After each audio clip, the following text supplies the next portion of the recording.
Hey, Nikki. Hey, y'all, and welcome to Sweet Tea and TV. We are excited to welcome a very special guest today, Brandon Davis from the podcast Front Row Classics, which is part of NPR Illinois' Community Voices. Welcome, Brandon. Hey, Nikki, Selena, thanks so much for having me. We might be way more excited than you are. We are thrilled about this.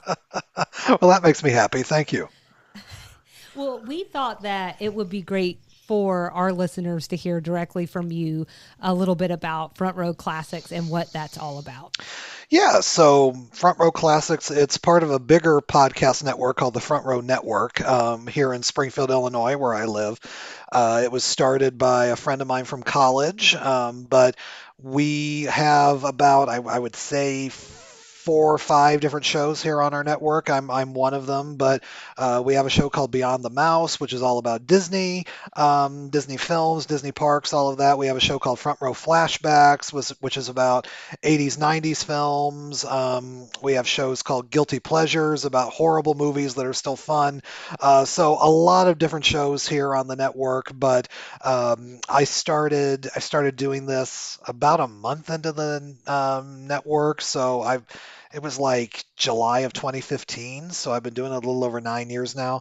But no, it's just a great way to get to talk classic film. Most of my episodes are discussing movies with people like Nikki and Selena, which you will hear on my feed at some point. But no, I also get to interview film historians. I've gotten to interview the hosts of Turner Classic Movies. I've gotten to interview some wonderful authors and some people who are actually in the movies. So it's fun. You never know what's going to turn up, I guess.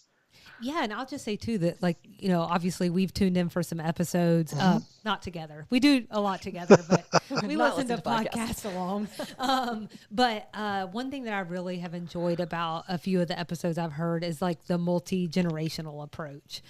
So being able to hear how it hits for someone who's a millennial and then someone who's, Gen Z or whatever, and just Yeah. getting an idea, because some things will they hit so different generationally, where if, like, for someone who's younger, they're like, I don't get it, what's the problem, I So- told Selena I listened to your haunting episode, Oh, and you it did? was like 3 generations of people in the episode. So you, and then the person that you were interviewing, and then me as the listener. And you guys were talking about the haunting. And so you had a different memory of the movie than the person you were interviewing did. He watched it sort of in theaters. You watched it later in life. And Right. then you guys talked about the 1999 adaptation. And as soon as you mentioned, I was like, oh, I love that movie. And you guys were like, it's pretty terrible. I was like, that's my generation. We loved it. That's funny. Well, and I'm not someone who totally hates remakes, but when you when It's you not a watch good the original movie. compared to that one, yeah, that's It's hard not a to. good movie. As You a, guys but turned me that I need to watch the original. oh, it's so good, Nikki. You would Yeah. love it. But yeah, I appreciate that aspect of my show too. I have a lot of different guests, and it's fun to talk about how you discover things. I'm 37, so I grew up in the coming of age, learning about classic film, mid late 90s, early 2000s. So that was the golden age of home videos. So I had VHS, DVD at my disposal. So um, it's interesting for me to talk to people because I do a lot of local theater. So I act with Mm. a lot of kids. I like to call them in their late teens and 20s, and how they find stuff now through street. It's a whole different world for me of how they discover things. So So it maybe it is interesting. I Yeah. don't have the excuse of generations because I'm older than you. I just have the Oh. excuse of maturity. Well, I mean, I was an oddity though. I mean, there weren't too many growing up in a small Illinois town. There weren't too many other kids who could say their favorite movie was Casablanca. So it's Sure, just sure. That's but you know amazing. what? That's pretty great. So It we is. could well, use a no, little bit more well, of that. no, I say as you get older, your friends find your classic movie fandom interesting, and they don't find it nerdy like they did in high school. Sure. They Now find it you're interesting insightful. and they want to ask you questions now. Sure. Now you're insightful and wise. Ah, so I thought too that it might be interesting for listeners to know how we found each other.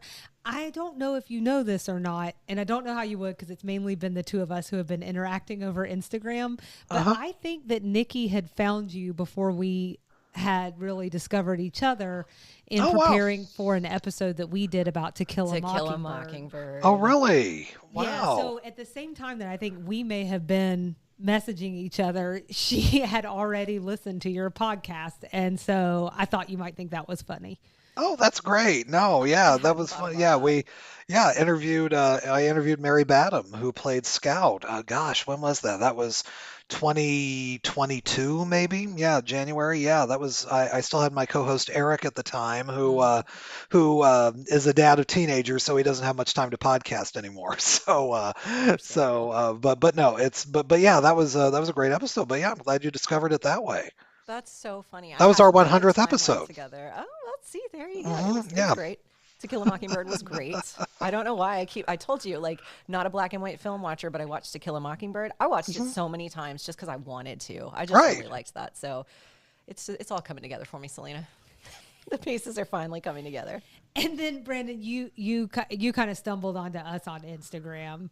Uh-huh. If you wanted to say just a piece about that, I know we kind of just talked about it on on the episode of your show, Yeah. but Yeah, no, it's interesting because I found you on Instagram. I grew up watching Designing Women because it's my mom's favorite show. And so I saw you all had posted something. I don't even remember how I found it, but then I noticed you all, talk more about the South in general. And so talk to, uh, getting to hear your perspective on that. I was born in East Point, Georgia, and I have relatives in Savannah because my dad was born and raised there. So even though I lived in the Midwest all my life, I have such a Southern connection. So it was cool to hear that come through in a podcast. So and then I reached out to you several months ago, and we've just been chatting, and then finally came up with the idea for this.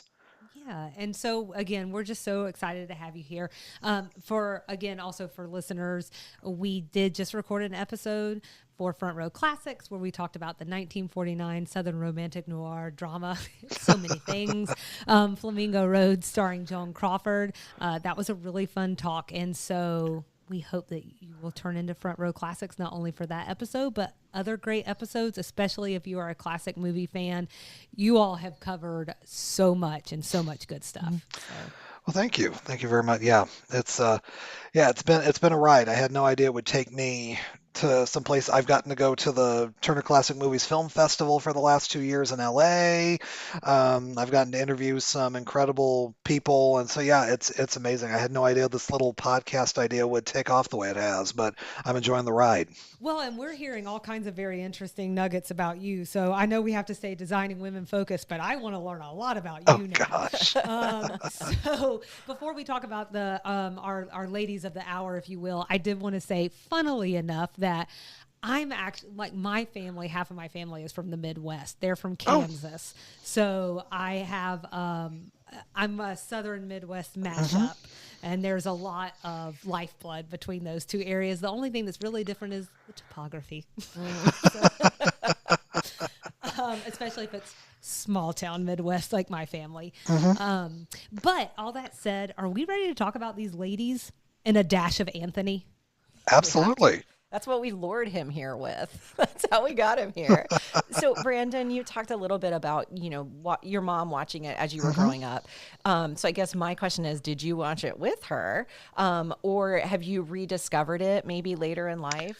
Well, no, in many ways, like I was into classic film, I was into classic TV too. So, Oh. I mean, it was something that was just always on because my mom, well, because I was born in '87, so I was born a year after the show started. So I don't really remember watching it in its original run, but my mom would always watch the reruns on Lifetime because they would show 4, 6 times a day, that and Golden Girls. So I remember. I just remember her watching them, and you know what? Of course, being a young kid, I didn't get everything, but I just found the attitudes of these women funny because I think I recognized women like this in my life just because I have Southern relatives, and I was raised around, even here in the Midwest, I was raised around a lot of strong women, so I just recognized them immediately and just recognized the humor, and I got it. Not in a way that maybe, boys my age at the time might have gotten that humor, but I think I just sort of felt it felt good to have something that recognized something that I would find to be amusing or whatever, in real life on a TV show. But then as I grew older, just got to really appreciate the acting, at the center of it, especially in the first 5 seasons. You have four dynamic, incredible actresses who just were all, Broadway caliber. And so to have them on a Mhm. sitcom is so unique. And then just the writing of it all. I mean, the fact that you have Linda Bloodworth Thomason, who wrote the first 2 seasons herself, which is so rare. And it's a unique voice that you don't usually hear from a sitcom. So I think combined with all of that, and just the fact that it was such a big part of my growing up, I think that's why the show means a lot to me. I think if we had to elevator pitch our designing women aspect of our show, I think what Brandon just said encapsulates it. Oh, gee. Like the Well, Linda we've got it Bloodworth Thompson, recorded, the writing. Yeah, so we got it. We're just going to play that back. I wonder, do you have any favorite characters or maybe specific Oh, episodes? oh man. It's especially those first. And I know we're going to talk about season 6 later, which I do appreciate, and we'll talk about that. But especially those first 5 seasons, all four of them. It's like four legs on a table. If you take Mhm. one off, it's not going to work. They just all complement each other so amazingly well.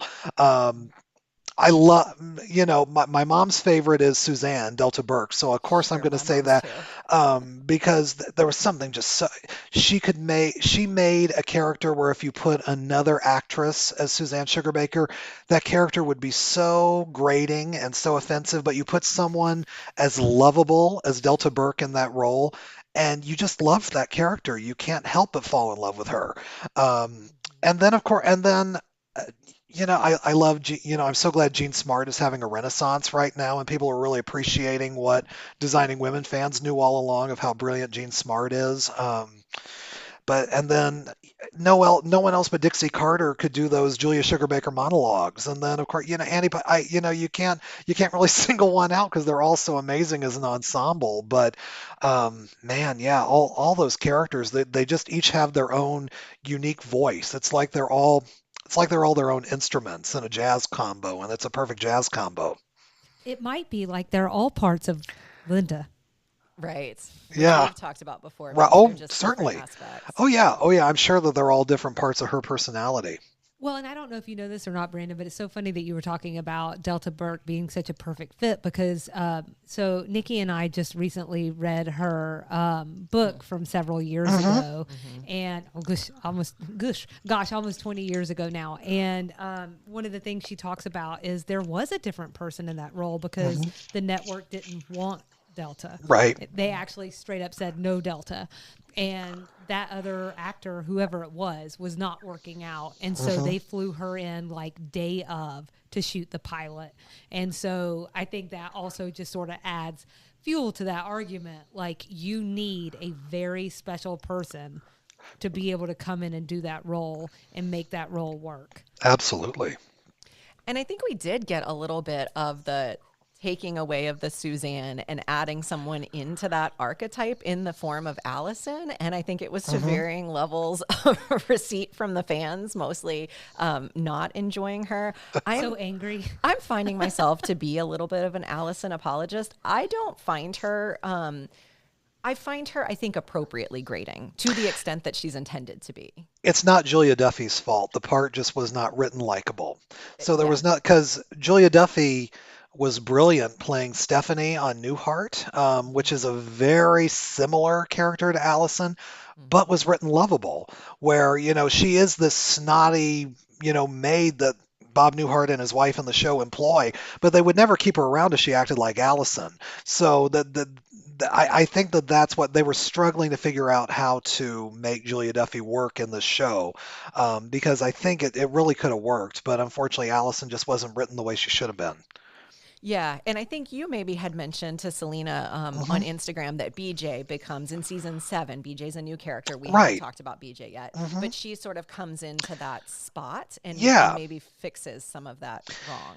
She does, and it's a totally different character than what you've seen before because she's incredibly wealthy, but she has this down home. She's almost like if you combined Suzanne and Charlene into a character. That's kind of what you get with BJ, which I Right. think is what's interesting because she has the wealth of Suzanne and the breeding, but she's this wonderful down home small town girl like Charlene is. So I think that that's sort of where you find that. But yeah, I think the chemistry works a little better in season 7 than it does in season 6, but there's some great episodes in season 6.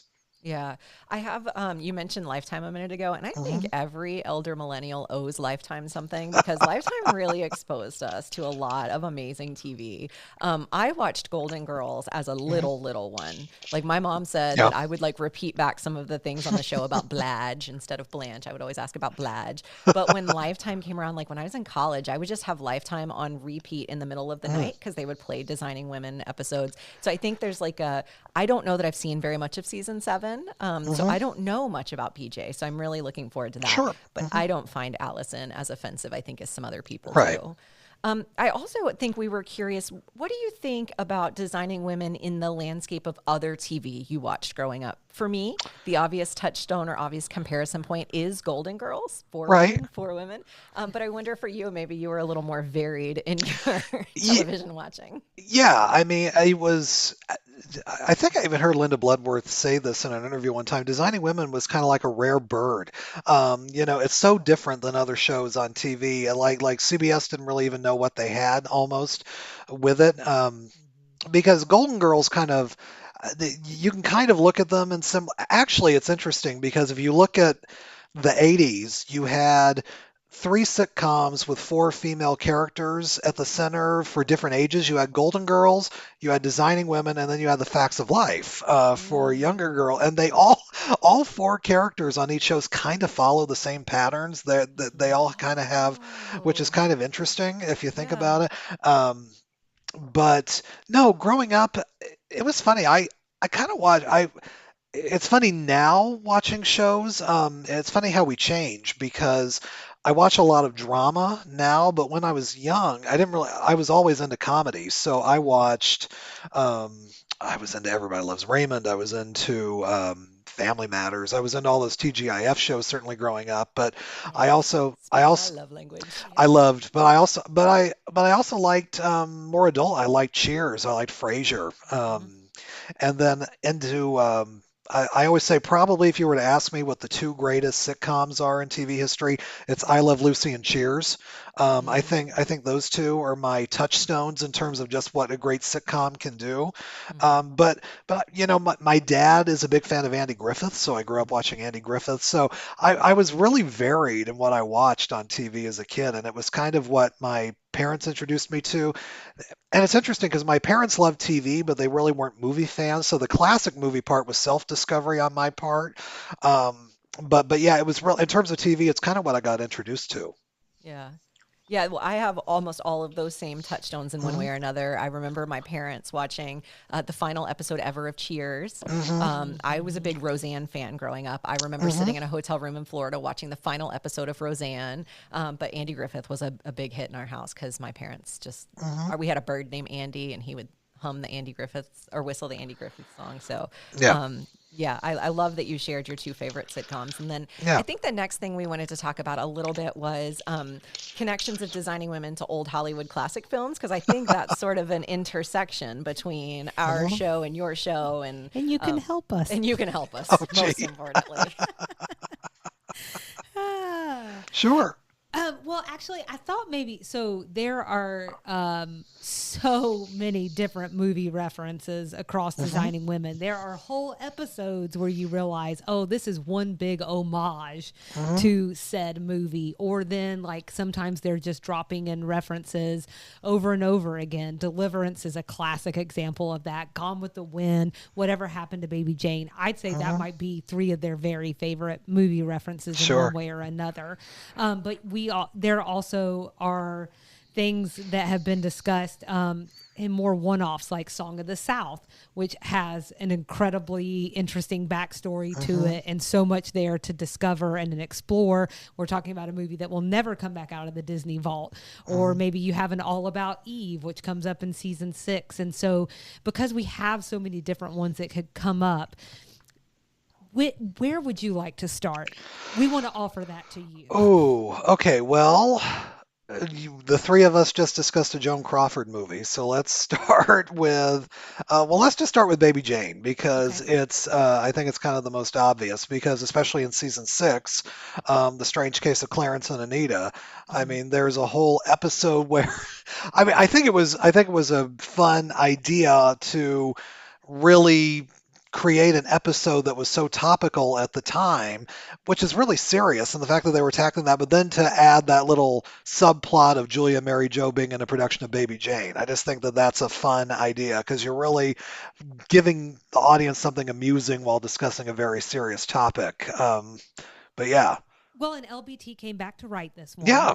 And I think that, well, Nikki and we kind of discussed how in the world did they push those two plots together. And we kind of, actually, let me not steal this from Nikki, because I thought it was right on. I think what you said, and tell me if I'm wrong, is like this idea that maybe they had that play as the A plot, then all of that happened. And so they wanted to fit it in somewhere because LBT had something she felt like people needed to hear. Yeah. And so that's kind of what we thought might have happened with that one. So I'll start there. The other thing that I want to mention is we actually get 2 homages to it because the other one is in season 4, episode 1. This is the proxy pig in Great Pretenders. So Anthony gets hurt. Suzanne becomes his terrorizing caretaker. And so you see some of that kind of Joan Crawford escape, trying to escape thing happening. It also has some misery vibes to it, to be honest. Yeah. But yeah, so we've got, they love this. They absolutely love it. Oh, yeah. Well, I mean, that movie is just such a touchstone, I think, for people. I think a lot of people, I've spoken to a lot of older people who say that they remember going to see that in the theaters, or sneaking out and not letting their parents know that they went to see that because their parents thought it would be too scary. And it's funny when you look back on it. The first thing, it's such a touchstone because you've got Bette Davis and Joan Crawford in their only movie together, and they both were such big stars of their respective eras and both came to mean so much to so many people. And then there's all that myth surrounding their feud, which Ryan Murphy, of course, did a miniseries on, and some of it's true, some of it's probably exaggerated, Right. but I think there's just so much myth surrounding that film and so much lore surrounding that movie. It's always going to be talked about. It's always going to be, sort of this milestone. And so it's not surprising that Designing Women would tackle that because I think especially the character of Julia Sugarbaker and Suzanne, the Sugarbaker sisters especially, they are patterned after a lot of these women from the 30s and 40s. I could see Joan Crawford or Bette Davis playing Julia Sugarbaker in another universe. I think that it's really apropos, and because I think that Julia even says at the end of that episode, it's something like it's appropriate on a day of infamy like this that we're dressed up as 2 of the biggest big mouth broads that ever lived in this country, or something like that. So I think that Designing Women, and especially those characters, they're descendants of those kinds of women from the 30s and 40s. I think that's so astute. And that was kind of what was hitting me a little bit because I was like, okay, what's the question here? Why these 2 women? And it does feel like you need 2 brassy broads to say, hey, this thing that happened wasn't right. Yeah. And for it to be coming out of Mary Jo, who has been so timid, it was almost like she needed to be in character. Yeah. To let out this side of herself that is there, but she is less likely to do than Julia. And Julia gets all of the rants, but man, every now and then when they'll let Annie Potts go, she really reminds us of who she is, and you can't sleep on her. And Annie Potts does a killer Bette Davis impression. She really does. So good. I could watch her speech 50 times in a row and still be Just one more time. Thank you so much. Yeah.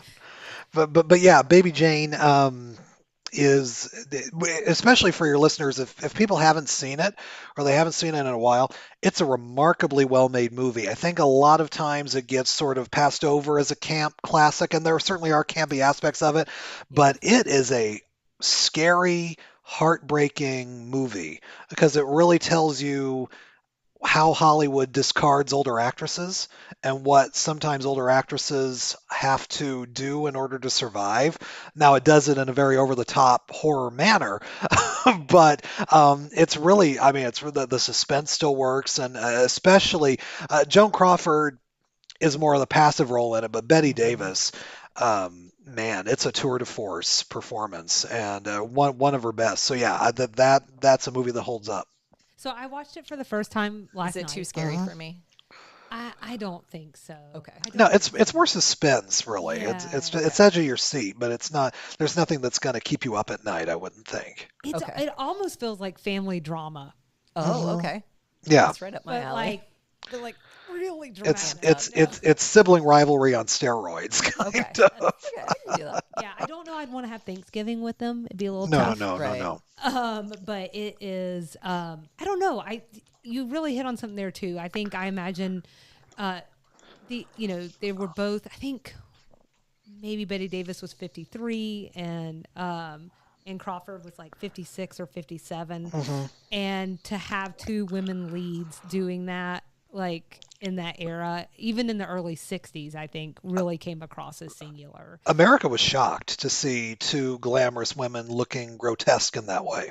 Yes, and if I understand correctly, and maybe Ryan Murphy got this part right, I'm not sure, but I think Betty Davis asked for that really over-the-top makeup. She wanted that. That was the difference between the two of them. Betty had no problem making herself look like what the role's supposed to look. Crawford always wanted to look good, no matter what. So even when Crawford is, and I'm not going to spoil it for Nikki who hasn't seen it, but in some of the dire moments that Crawford's in, she still looks like $1 million a lot of the time. Fantastic. It's true. I'm like, how does she look so good? This is just.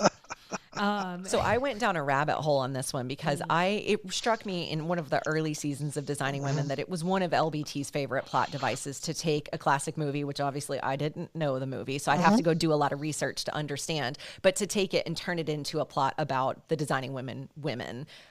Selena, I want to blow your mind and say they shoot fat people, don't they? I think, Brandon, that's also a classic movie, a 1969 movie with Jane Fonda. They shoot horses, don't they?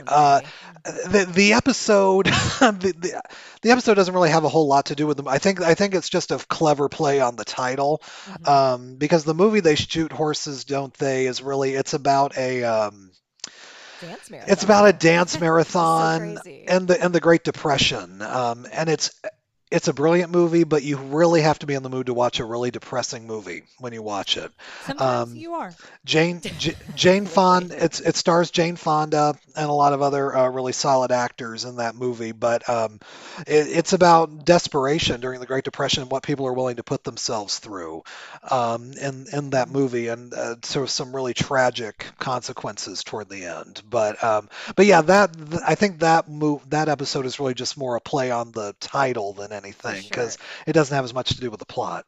It did sound like there was a public humiliation aspect of the movie, whereas the promoter put the dancers through some public humiliation, and there was a little bit ringing for me about the public humiliation of naming Suzanne Most Change. I get that. And I sort of thought maybe some of the DNA was there, but it did sound like a movie I'm not likely to watch. And I really like Jane Fonda. It sounded sad. Yeah, you got to be in the mood to watch a sad movie. Sometimes it helps to pull the tears out. I'm just saying. Okay, I don't want to move on if there's anything else that you wanted to share about Baby Jane. No, we're good. Okay, so I'm sort of flirting with the idea of Gone with the Wind or Deliverance. Do one of those rise to the top for you? Oh, well, one of my favorite episodes is Nightmare from Hee Haw, so let's talk about Deliverance. That sounds great. And that was probably a weird way to frame that, but and could there be two more? They're both about themselves. Oh, but yeah. They're both about the South. So we have actually talked about Deliverance to a great extent here, including an extra sugar that we dedicated to it specifically because that is such a Southern touchstone for better or for worse. But for those who have not heard those episodes or are not familiar, of course, this is the 1972 kayaking trip from hell / hillbilly vehicle starring Burt Reynolds, John Voight, Ronnie Cox, and Ned Beatty. This is Designing Women's Favorite Movie reference. Of course, we are typically getting derogatory slams from Suzanne to Charlene, but you are absolutely right that full episode homage, Nightmare from Hee Haw, is definitely the sitcom version of Deliverance. Yeah. So what are your thoughts there? You said it's your favorite. Oh well, the episode I like the movie Deliverance. I don't. It's not one that I choose to watch a lot, but Selena That's told not me a it's too scary. rewatchable for you. but no, Nightmare from He. In terms of just laugh out loud funny, like I don't think it's like the most well written Designing Women episode ever, but just in terms of just like big laughs, it Right. doesn't get much better than that episode. And I think mainly, just because of especially Dub Taylor, who they cast as Daddy Jones, is just hysterical, and the image of him and Dixie Carter slow dancing is just one of the best things ever. But All but the of the dancing conversations well, yeah. are just totally lit. Okay. but no, the movie Deliverance, when you go back and watch it, it's a terrifying, well-made movie. But I think unfortunately it put a stereotype and a trope on Southerners that unfortunately they just couldn't get past for a long time. I think a few years after that, I think Smokey and the Bandit tried to help that just a little bit. Um, because I did an episode on Smokey and the Bandit a little while ago, and I said, it's really interesting because you would think the movie would fall into a lot of different Southern tropes, like Deliverance type tropes, but it really doesn't. It's trying to bring it out of the Deliverance sort of era. It's showing kind of the New South, which was sort of the thing at the time in the late 70s. All of the characters are pretty intelligent, well spoken, liberated. They just like having a good time and they like racing cars and they like all that, So if you go back and watch Smokey, it's actually pretty surprising. But Deliverance, I mean, it's just unfortunate that a lot of people tend to, think of the dueling banjos and making Ned Beatty squeal like a pig. Those are the two things that stand out from that movie, but it really is a well-made action adventure suspense movie and one of Burt Reynolds' best performances. And I didn't think of Smokey and Deliverance, two touchstones in Burt Reynolds' career too. Well, He was righting his wrong. He loved Georgia. Yeah. Yeah. Oh yeah. Yeah. Absolutely. In fact, he said he was from Georgia for a while. Uh-huh. But it's The one he's also one of the connections. He gets talked about both a lot on Designing Women and Golden Girls. So they Yes. and it makes do love sense Burt because Reynolds. LBT goes on to do Evening Shade. Evening Shade. So that's obviously a big point in his career as well, or a big place where he spent some time.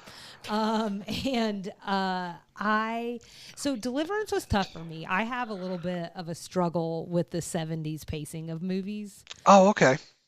It's just a little slow. And I think I'm just too ADHD sometimes for that kind of build. But I definitely appreciate it. I'm glad I watched it. I'm with you. I think there's probably two things in entertainment history that have done more damage to Southern representation than anything else. Deliverance is number 2. Number 1 came in the form of the Hatfields and the McCoys, and the way that got picked up in newspapers initially and then kind of permeated out into the culture. That said, too, they're both two fascinating things to explore. And I know that I've enjoyed learning a lot about them. From my perspective on the Designing Women piece, I struggle a little bit with Deliverance as a constant reference because it's done pretty mean-spiritedly. Right. And so I think the whole genesis of, besides the women piece, like get 4 women in a room talking and there you have a show, is this idea that like, hey, y'all need to understand that there's more going on in the South than people give it credit for. And then we turn around and we slam the South. We slam certain parts of the South. Exactly. That's the harsh truth about Southerners. Well, it's interesting, because I think Linda Bloodworth Thomason was really trying to, when she slams deliverance in the writing, I think she's really trying to get, there's a difference between Southern people and hillbillies, I think is what she's trying to do. And it's funny, I just watched an interview with Ron Howard, and he was talking about growing up on the Andy Griffith Show, and he was Mm-hmm. talking about how Andy was really not a fan of the Beverly Hillbillies and shows like that because he thought what he was portraying on the Andy Griffith Show was more of the real South, and he hated the stereotypes the Beverly Hillbillies and shows like that were portraying, and tried to Right. really. So I think that that's sort of what Linda Bloodworth Thomason's trying to do too with this a little bit, but I think a lot more it's just overkill. A lot of It's a hard thing to do, and I think because I enjoy that episode too, Mhm. and I think Delta Burke does a fabulous job doing those slams, and She at the does. same time you're like, Dang dang, it. it's so mean. Mhm. But I think, yeah, we're in the South, we're just as vulnerable to stereotyping each other because as we are to being stereotyped by quote unquote outsiders because, Yeah. well, yeah, I'm from the South, but I'm not a hillbilly, or yeah, I'm from the Yeah. South, but I'm not a redneck. Well, we So just it's talked funny. about this when we talked about Flamingo Road. There's the right Yeah. side of the tracks and the wrong side of the tracks. No And so matter that's where you the are. southern version of it. Right. is The Sugar Bakers are from Atlanta. They're La-Ti-Da, but the folks in North Georgia are Deliverance. That's right. And we have, there's a lot to be learned from Appalachia Yeah. and a Uh-huh. lot to be misunderstood from Oh, Appalachia. certainly, absolutely. I also come from hill people. The country folk hold a special spot in our hearts. That's right. So, anything else on Deliverance that strikes a chord? No, I don't think so. I think that I mean they wring all of the comedy out of Deliverance as they can on Designing Women. They did all the things. I agree. Now we can talk about Gone with the Wind if you want, or we can move on and we can talk a little bit about the characters on Designing Women a little bit more in depth.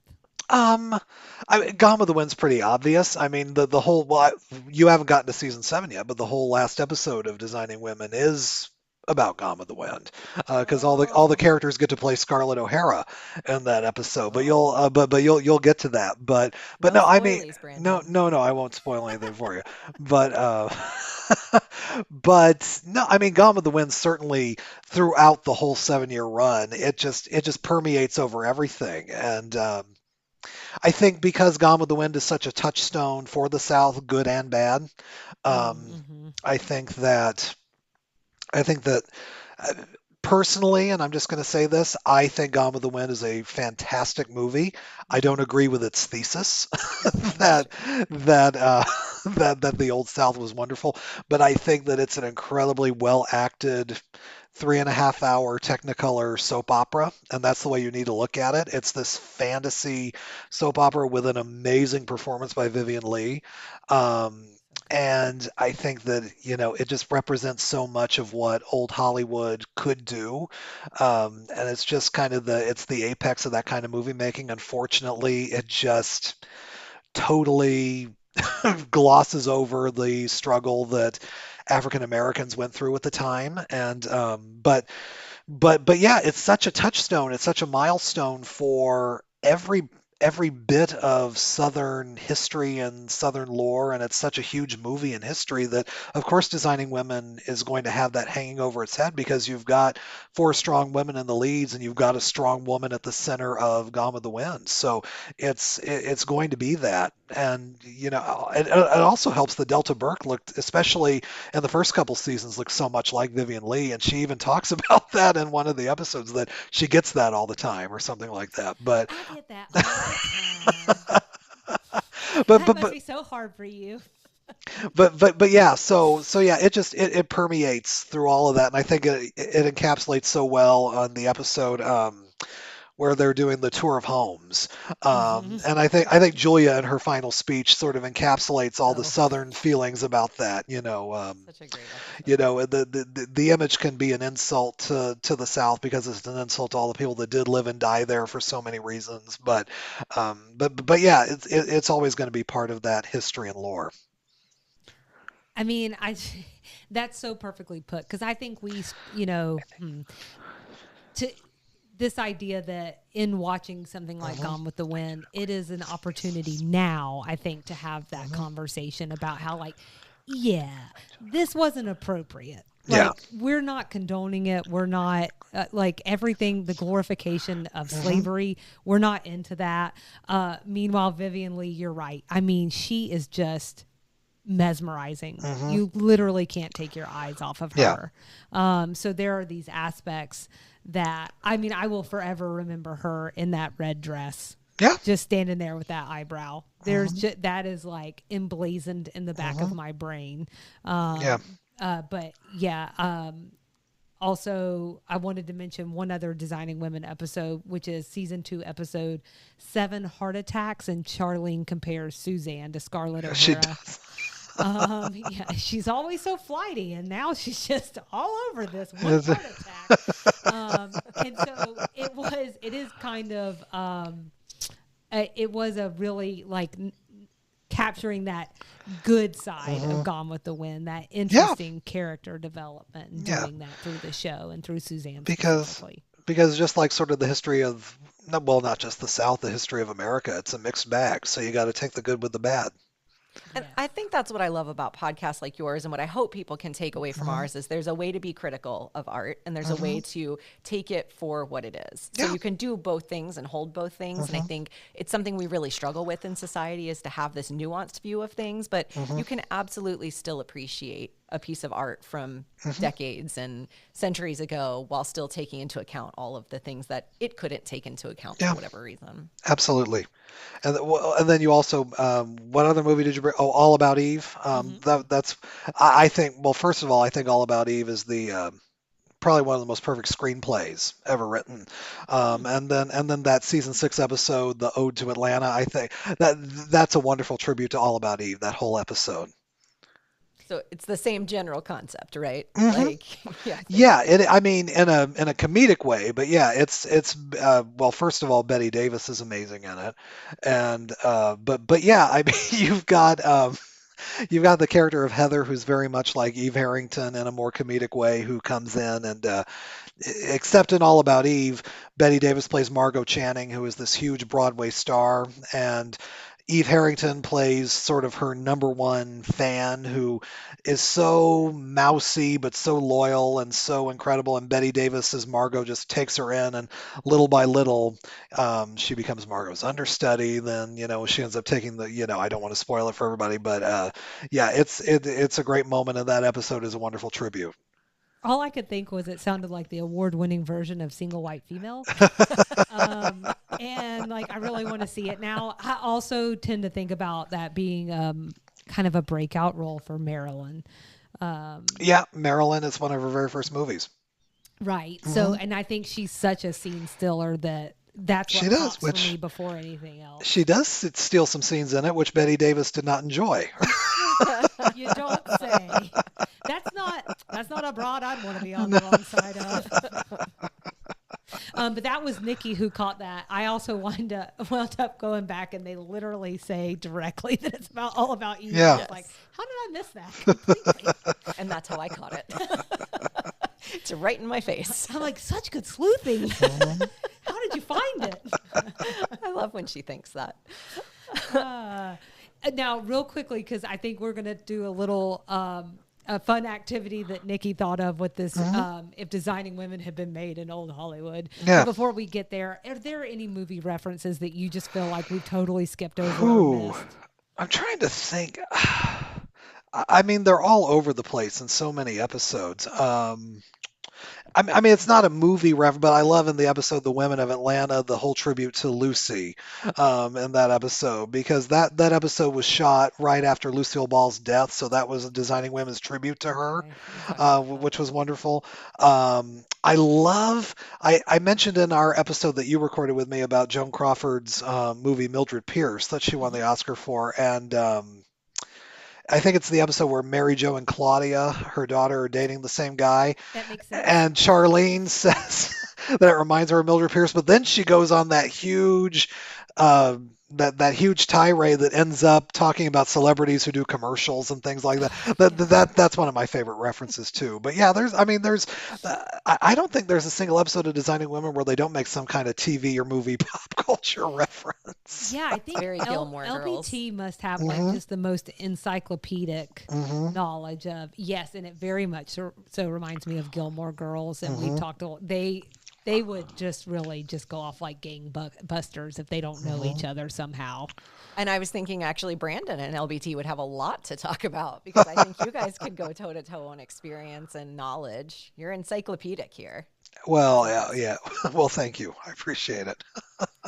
Well, can we pick his encyclopedic knowledge a little bit? I think I had this like not fully fleshed out idea to think Hmm. about. One of the things I like to bring to the show is like a what if game. Like, Hmm. what if we did this differently? And we just reimagine all of these scenarios. And in this world, we could bring what if Designing Women was made in old Hollywood and who would Hmm. play which character? This downside is that I'm not a Hollywood buff. So these things don't come naturally to me. And I don't Right. have like an immediate, of course, fill in Hmm. the blank, Judy Garland or whoever.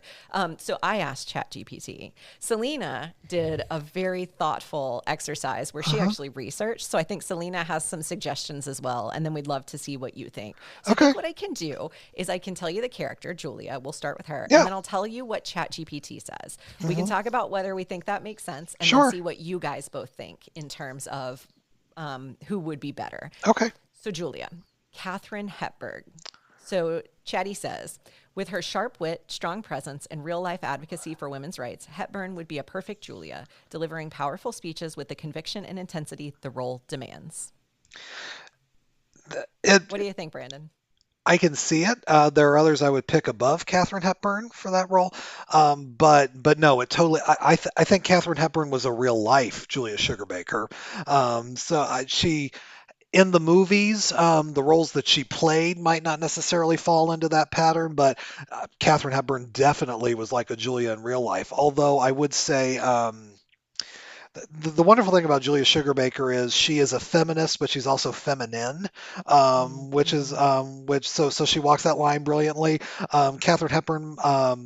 In real life, was more famous for being one of the first, prominent women to wear pants, Mhm. and all of that. So definitely in spirit, but maybe not in look, I would say. But yeah, it's a good choice. Okay. I want to hear your thoughts on Katherine Hepburn, and then let's hear some of those folks that you thought would go to Julia above Katherine Hepburn. Well, mine's So, easy because I chose Katherine Hepburn. Good.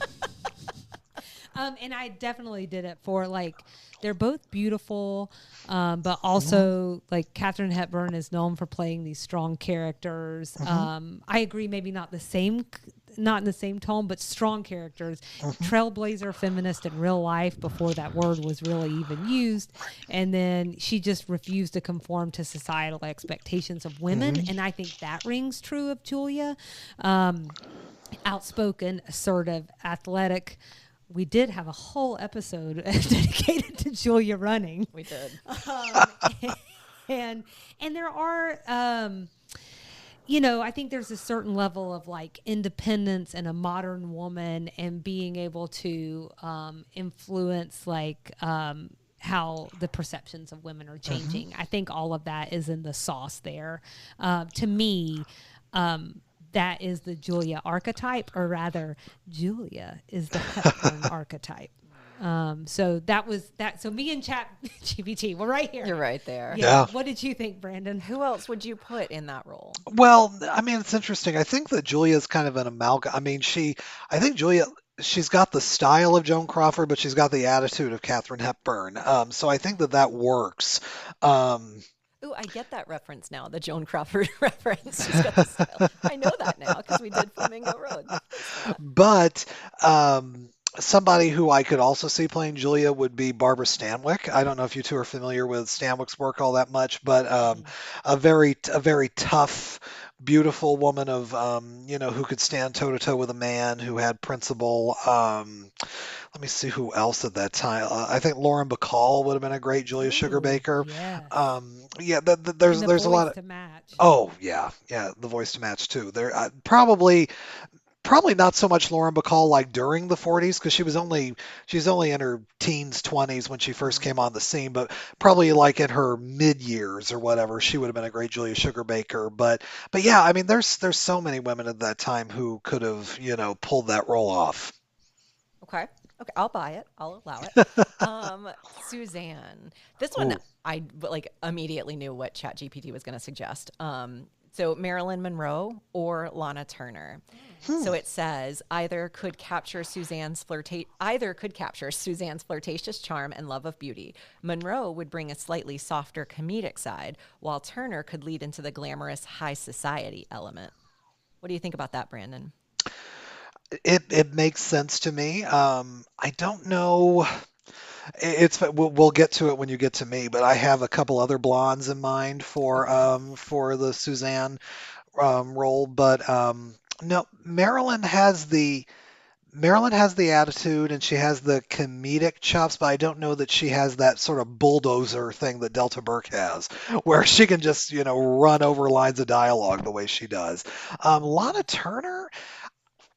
I'm a fan of Lana Turner, but I don't remember her ever doing comedy a whole lot, so um, can't really speak on that. Certainly beautiful and certainly has a presence and an attitude, but I would probably go with Marilyn over Lana, but I have some other choices I'll go with too later. I'm not sure ChatGPT has the best knowledge of designing women. So I think they were like, some things say she's beautiful. Uh-huh. Lana Turner is Yeah. beautiful. So what do you think, Selena? What do you think about those suggestions? So I think the Maryland one is throwing me a little bit. Obviously, they both have comedic chops. It's a different kind of comedy, but like they also they being ChatGPT brought in the softness thing because I do think about Marilyn Monroe as being a little bit softer. I think especially in the latter seasons, Delta Burke goes for she's more of a like a brassy broad. Yeah. She'll tell you that when she talks about the way that she played her. So Oh, yeah. Okay. Seasons 1 and 2, yes. Suzanne, definitely Marilyn, but yeah, seasons 3 through 5, Suzanne are a little different. Yeah, Hmm. we kind of take a different turn there. Lana Turner, I'm not. I do know who Lana Turner is, but I'm not familiar enough with her body Hmm. of work that I feel like I can say that with any expertise. So sure, Who would you have picked? I would but just personally, I would have gone with Liz Taylor. Hmm. To some extent, there's obviously the looks. But we do also know that Liz Taylor was a huge fan of Delta Burke and even reached out to her after season 4 as they shoot Fat Women, don't they? So I think it's a role that like if she had done TV and that was like that she would have done and the timing made sense, I think she would have enjoyed playing Suzanne in those later years. I think that the life experience that Delta Burke brought into that role in the latter years also sort of had some lifeblood with, I think, some of the life experience that Liz Taylor had in her own life. So I am thinking more about real life than necessarily the roles that were played. So Brandon, who did you have in mind for Well, first of Suzanne? all, Selena, I think that your Elizabeth Taylor, um, she never really showed it on screen, but the real life Elizabeth Taylor was definitely a Suzanne because Elizabeth Taylor was hysterical.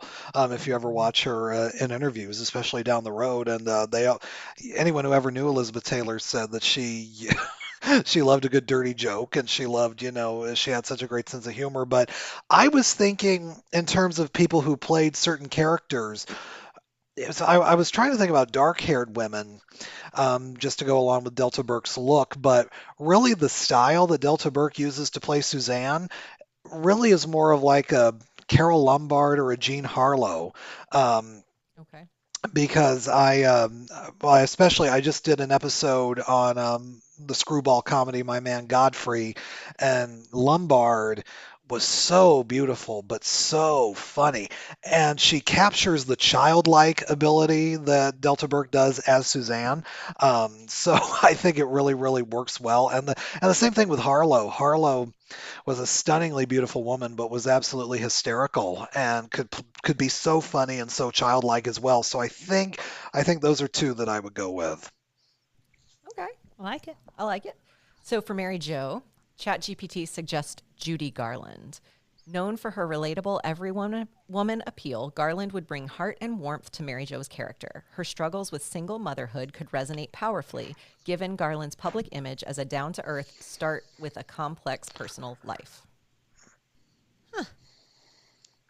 What do you think, Brandon? When you first said the name Judy Garland, I did a double take, but when you did the description, I was like, you know what? That could work because Judy Garland, according to everybody who knew her, was an incredibly funny person, and also had this incredible, down to earth appeal. And, Mary Jo of all the characters is the one who struggles in life the most. And you're right, Judy Garland could relate to that. So, I could definitely, that's interesting. I could definitely see that. What did you think? Did you have someone different in mind? So that just kind of blew my mind a little bit. That's what ChatGPT and I like to do. But I do also think there's something about looks wise that I think matches up. It's like this, and I say this in this everyone who's ever on the screen is so beautiful that they would probably just kill me over in real life. But it's like an approachability that feels like between the two of them.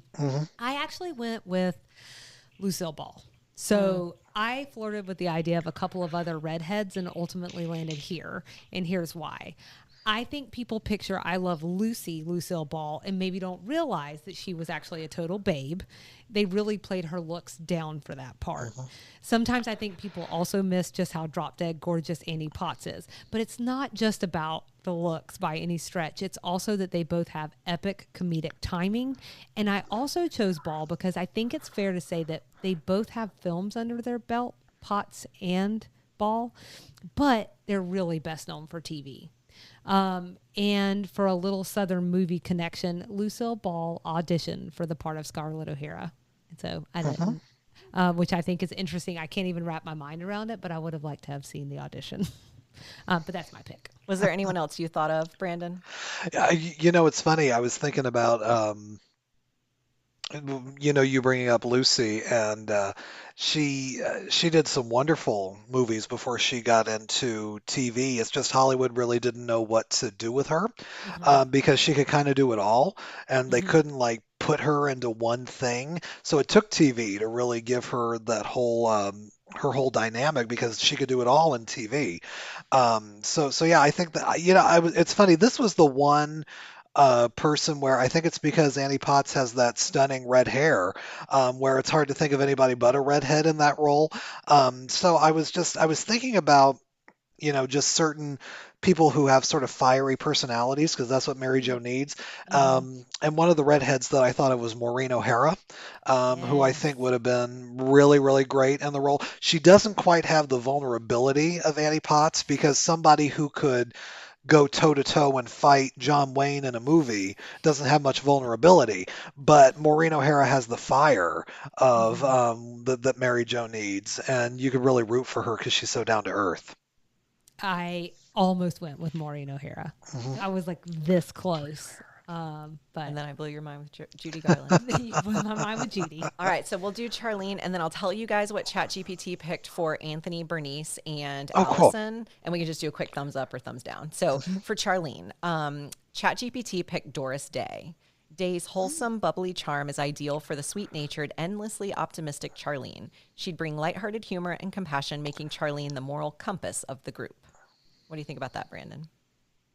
You know what? That's the one that it got right. I picked Doris Day, so we'll go with me on that one because I thought Doris Day, yeah, because Jean Smart captures that wonderful quality that just makes you. Now Doris Day, I'm trying to think back to all the Doris Day never played someone as naive as Charlene in a movie, but she was so great at playing those down home small town girls that you would just root for, the girl next door quality that every guy wants to marry, and that's what Jean Smart brings to Charlene, and I think Doris Day would be great in that role. I think it's good. You agree? Mm-hmm. Okay. I didn't think of it, but I think it's good. Now, did you have someone else? Yeah, I've got my bad suggestion for this one, which was Jean Harlow. On this one, that's not bad. She could do that. Okay, wonderful. I thought this one was the most challenging, at least for me. Because Charlene's a little challenging. Well, and I was She's a lot of seeking things. out a blonde bombshell. Sure. But it has to be a blonde bombshell with a heart of gold.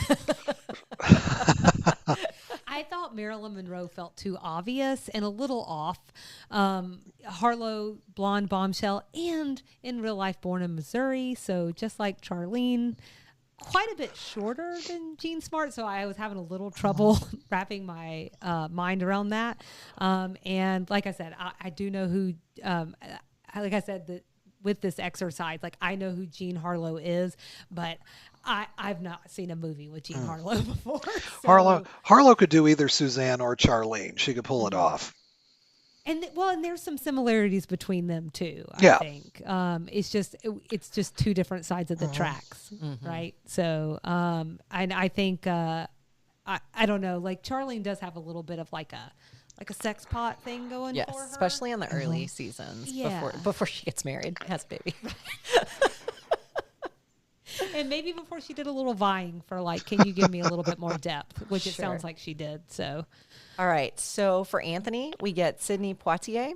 As a dignified, intelligent actor known for his roles that confronted social issues, Poitier would be a stellar choice for Anthony. His natural gravitas would ground the character, adding layers to his experiences with prejudice. Yay or nay? Brandon, we'll start with you. Well, I mean, it's sad because in classic Hollywood you don't get a whole lot of options Right. for the role of Anthony. I mean, Sidney Poitier could, certainly carry it off. The thing about Sidney Poitier is you didn't really get a whole lot of opportunities to see him in comedy because I think that he really mentally wanted to take it upon himself to do things that had a lot of meat to it because he felt like it was important at the time. But I'm sure he could have. I'm sure he could have pulled it off. Now there are people who I would think of, later down the road in the 60s, 70s, who could have pulled it off, but it's not within that time period. So I guess Sidney Poitier would kind of be the default person, Choice. but he, not a bad choice at all. Okay. What do you think, Selena? Same thing? yeah. Samesies. So Bernice Thelma Ritter, known for her scene-stealing roles in sharp comedic timing, Ritter had a knack for playing quirky, non-nonsense characters with a lot of heart. She'd capture Bernice's offbeat charm perfectly, delivering those off-the-wall lines with just the right amount of deadpan humor and warmth. Plus, Ritter's natural affinity for playing lovable eccentrics would make Bernice a standout even among such a powerhouse cast. What do you think about that? I have no idea who this person is. That's perfect. ChatGPT got that right. Got that one on. Yeah. Do you know this person, Selena? No, I'm looking her up. Oh, Thelma Ritter. Oh, Thelma Ritter makes any movie that she's in better. She is in. My she's favorite type of character. She's in All About Eve. She's in Miracle on 34th Street. She's in Pillow Talk. She's in Rear Window. She's in so many great movies. Okay, so we'll give that one to ChatGPT. And then last but not least, I did ask all the way up to Allison. I just had to know what ChatGPT thought. It suggested Jean Tierney. It said, for the glamorous but somewhat haughty Allison Sugarbaker, Jean Tierney would be a perfect fit. Known for her beauty and cool, sophisticated style, Tierney could embody Allison's polished big city persona and her occasional condescension toward her southern relatives. Tierney's sharp, poised delivery would lend itself well to Allison's sarcastic humor and better-than-you attitude, creating an Allison that's both captivating and delightfully exasperating. She'd bring elegance and a touch of icy charm that would balance beautifully with the warmth of characters like Charlene and Mary Jo.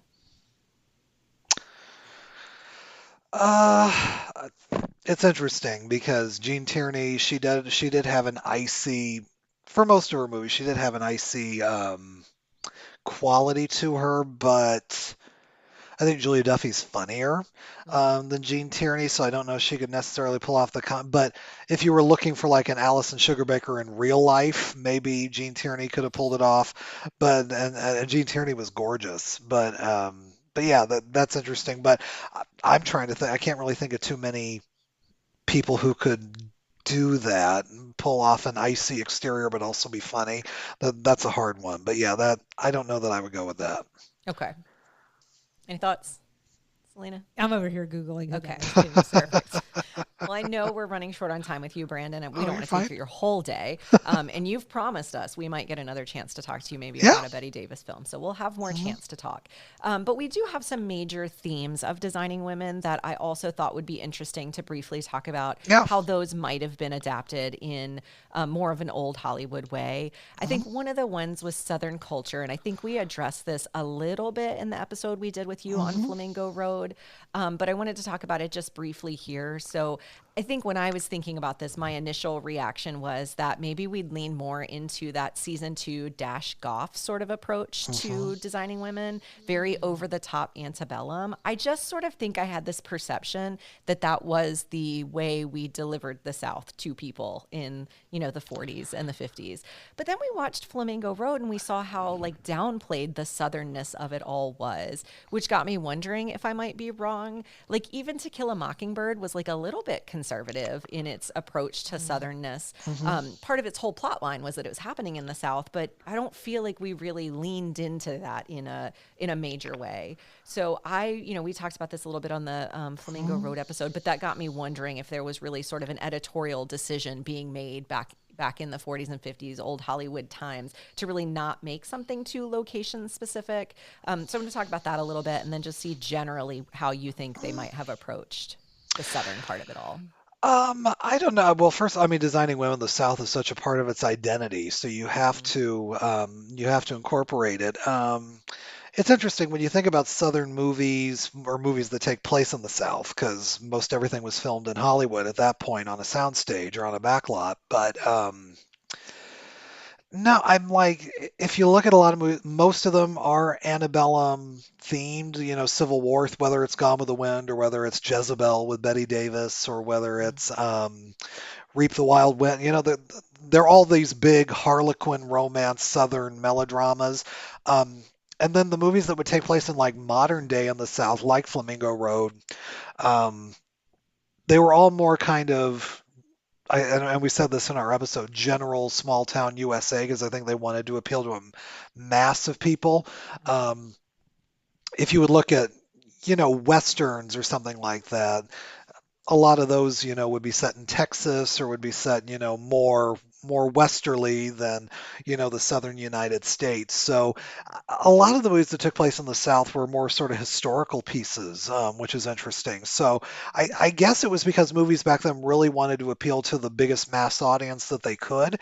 So they would set it in, a small town in the South, but not really be specific about where it was. So a lot of movies made especially in the 30s and 40s were either set in big cities or they were set in, you know, if they were set in a small town, it would be any small town, in the Midwest where everybody could identify. They weren't definitely location specific. So I think that's changed because we've become a lot more specific in our storytelling. Hmm. Um, but you're right. Mockingbird, I think, is such um, a gentle portrayal of the South because Harper Lee was thinking back to her childhood in Alabama, and so Hmm. that's what she observed growing up. So maybe if she had experienced it as an adult, it would have been different.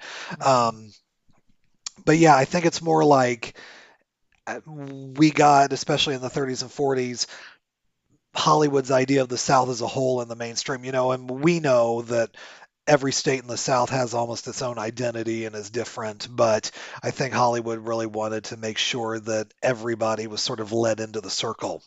Right. Did you have any thoughts on that, Selena, you wanted to share? Just that I love Townsville, USA. Townsville, USA. The other theme I wanted to ask you about quickly was politics. Yeah. So I feel like That's something light. it's something light. Da-da-da-da. I feel like it's kind of obvious the topics would change a bit. Mhm. Definitely the tone of like Julia's Terminator tirades would have to change. Yeah. I'm thinking like maybe, we're not getting her grandstanding about racism in the mall right in front of the Right. mall cops or whatever. But I do think we might get some Atticus Finch style Mhm. comments about racist. Like I think a lot of it would be veiled with these very, we talked about the flowery Southern language and talking around a thing neatly while still kind of calling it out, but you Yeah. have to kind of be with it to get it. That's sort of how I think it might have been approached, but I wanted to see what you think. Yeah, it would have to be done it would have to be done in a more genteel way. Certainly, Julia couldn't be the Terminator in the 40s, and if you get into the 50s as the civil rights movement begins, she could get a little more blatant. But if you're Sure. sticking in, the 30s and 40s period, it would have to be a little more palatable than what Julia tends to make it for people. Hmm. But yeah, it would have to be thinly veiled. It would have to be guarded. But they didn't get but a lot of these women at that time took stances on things not necessarily about a lot of the more hot button political issues, but were able to take stances because women were pretty, like I said on my show, especially in the 30s and 40s, because women were really in big in charge positions during World War II when, so many men were off fighting. They had to take charge and they had to really let their feelings be known. So I think it would have been much easier. But then as you got into the 50s, things regressed a little bit. But I think politics could be handled, but just definitely in a more thought out way, I would say. Well, I'm thinking about just Flamingo Road. Hmm. So it feels like it would have to be within the parameters of what a woman was allowed to be involved in. Yeah. And so maybe we would see it through that, or how they work the channels through a husband or something. And so the last theme I sort of wanted to talk about was feminism. And I Mhm. feel like the Uh-huh. show, some of the like genetic pieces of the show would have to change monumentally for that Oh reason right yeah. there. So like Mary Jo struggling with single parenthood, or Charlene or Carlene going to college, the Sugar Bakers being business owners. Like so Hmm. much of that I imagine would have had to have been dealt with differently and in that understated or sort of socially appropriate way. Well, it's interesting. I mean, if you look at some of those 40s, I mean, Scarlett O'Hara in Gone with the Wind ends up owning a lumber mill Sure. at Yeah. that point. Mm. And Mildred Pierce, Joan Crawford owns her own chain of restaurants. So it's the businesswoman aspect of it, I think would be fine. Okay. Um, but yeah, single motherhood certainly was looked upon. I mean, it was a big thing to be a single mom on a sitcom in the 70s and 80s, let alone in a Right. movie in the 40s and 50s, Right. unless you were a widow or something like that. But you'd be expected to remarry, probably not too And long. pronto. Yeah. What are you sitting The, around for? there's a wonderful movie called My Reputation with Barbara Stanwyck that was made in the 40s, where she's a widow, took care of her sick husband for a few years, he's died, and people either expect her to remarry quickly or to wear black and be in mourning, and she kind of wants to live her life and do other things while she's raising two boys and stuff. So that was a very forward movie for that time. But yeah, you'd have to sort of skirt around the public mores of the time to sort of work around that. But yeah, um, it's interesting though, if you put a lot of that stuff in the 30s and 40s, you could probably get away with it. It would just have to be looked at from a different angle. What you said about World War II and Hmm. women being in charge, that's a social context I'm not sure I'd put a lot of this Yeah. into. Hmm. Um, and I think that's something I'll be sitting with and thinking about. That's an interesting Yeah. perspective. I took it from the perspective of like the health focused episodes that we get. So I don't Oh know in the yeah. Oh yeah. 40s we're going to get Julia's almost hysterectomy episode. Mm. Mhm. I don't know Or that we or get Charlene's breast cancer episode. Hmm. Hmm. exactly. Like, first of all, why are you saying breast? Right. So let alone talking about like, oh, women, they're fine. Just go have a Hmm. baby, but don't talk about it. Yeah. you know so but from my perspective and the perspective Hmm. of feminism generally, it believes in equal rights across the Right. board. So I just don't know that that's I don't know that's a place that we were really at Super in possible the at that point in 40s. Absolutely. time. Oh yeah. Yeah, especially Absolutely. when talking about like the Anthony plots. You were Yeah. talking about a little bit about this already. I'm just not sure that you, and going back, Brandon, to what you said, if we're Hmm. talking about how to everything's so mainstream, I don't know mainstream culture was ready for that at the No, or time. So or a woman asking a man out on a date, Mm. like they do in several episodes. That probably wouldn't be able to be done in the Sure. 40s. A woman taking the lead and being the dominant one in a romantic relationship. Like we know that Suzanne is a lot. So, Hmm. so yeah, yeah. It would be different, but I think the skeleton of designing women could be the same. You would just have to the skin that you would have to put on it would look different. Sure.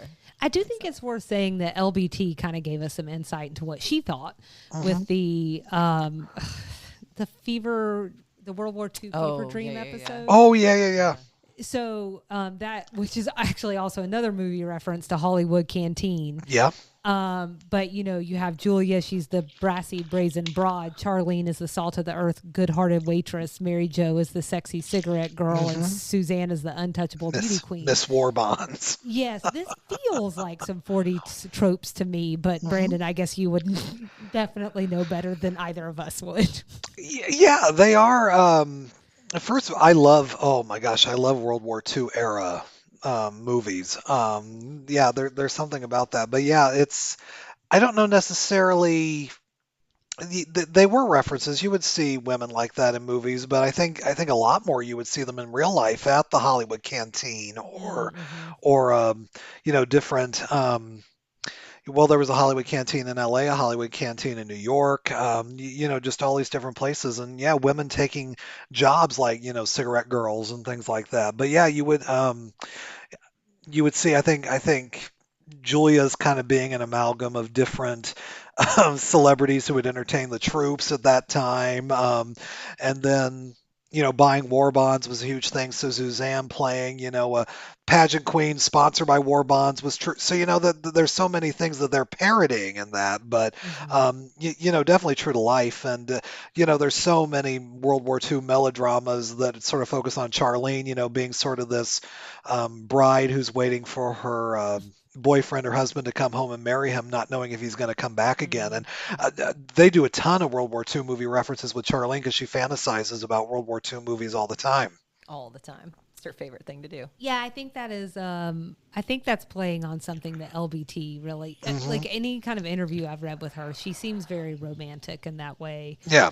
That's like a fantasy genre that really works for her. Yeah. So. Do we want to talk anything about Southern stereotypes or anything before we wrap up for the day? Anything that you feel like we haven't touched on, Brandon, that strikes you for TV or movies? I mean, I think the biggest one that we hit on was the deliverance stuff. But, well, in Designing Women certainly hits on, I think of the eating dirt episode or the, there's all papioca, there's all these things that Designing Women always touches on in a very comedic way, but I also think there's more serious, stereotypes that Designing Women likes to address, about how, not everybody in the South is a good old boy who loves NASCAR, not that there's anything wrong with that, but there's really well-read, learned people who love to, who are intellectuals who like to read books. There's, every kind of person that you would think of in the South. There's great storytellers in the South.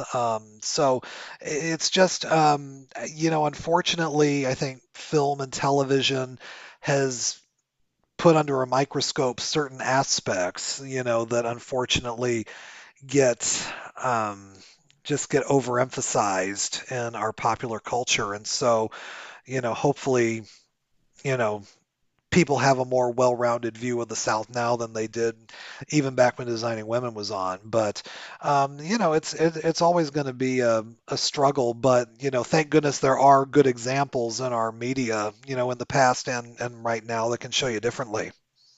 Yeah, I think Nikki and I were talking a little bit offline, and one thing, it does feel like we're getting some different big players in Hollywood that are bringing in stories about Southerners that are a little bit more varied, whether that's like Reese Witherspoon or Tyler Perry, or just to remind folks that we contain multitudes. Yeah, absolutely. Yeah. Well, we want to be very kind to your time, and I'm not sure we have been. Oh, you're fine. But we've certainly taken advantage of it. This has just been absolutely lovely. Thank you so much, Brandon, for joining us. real quick you. before we sign off officially, can you or would you like to share with everyone where they can find you, when they can expect new episodes, all that kind of stuff? Yeah, so you can find me Front Row Classics podcast wherever you find podcasts, either on Spotify, Apple, Amazon Podcasts, wherever. You can find me on Facebook at Front Row Classics Podcast, on Instagram at FRN Classics Pod, on Twitter at FRN Classics, and if you have questions or anything, or want to suggest anything, my email is classicsfrn@gmail.com. My normal schedule is releasing things late on a Wednesday night, and then it'll show up in people's feeds early on a Thursday morning. This last summer and fall, I've had a lot of different just opportunities and episodes that have popped up out of nowhere. So a lot of times I'll release 2 episodes in a week now, just depending on what's going on. So just always be on the lookout for your feeds, but always a new episode on Thursday mornings. But then you might get a surprise earlier or later in the week too. But yeah, a lot coming up between now and December. Over the holidays, we'll be talking about a lot of film noir in November and a lot of holiday movies in December. So just be on the lookout. Well, that sounds cozy. Yeah. That sounds delightful. And speaking of, I think for our holiday season, we're probably going to be going on break. So one of us might be moving, so that might have something to do with it. But we will hopefully be back early next year to start talking about the final season of Designing Women. And my sign off is not as beautiful as Nikki's, who typically takes this. So bear with me. You know the drill. You can DM us, email us, or contact us from the website. Find us all over the socials. Bye, y'all. Bye.